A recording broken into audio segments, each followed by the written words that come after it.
همه میگن توی عمان تورم وجود نداره، در حالی که اصلا اینطور نیست. شاید خیلی از افرادی که مدت خیلی کوتاه اینجا زندگی کردن یا بعضی از دوستانی که سعی دارن فقط خوبی ها و نکات مثبت عمان رو بگن دارن اینطوری توضیح میدن که البته این موضوع تورم شاید قبلا سالها پیش واقعا همینطور بوده، ولی الان میتونم بگم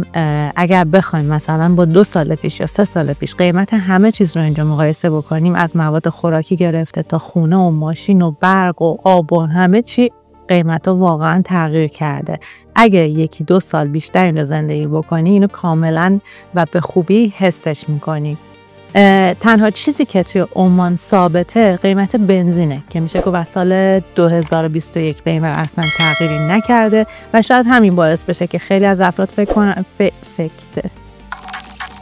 فکر کنن که اینجا تورم نداره، در حالی که این تورم خیلی تدریجی و در واقع به قول خودمون سوسکی میره جلو و اصلا خب قابل قیاس با ایران یا یه سری کشور دیگه مثل ترکیه نیستش.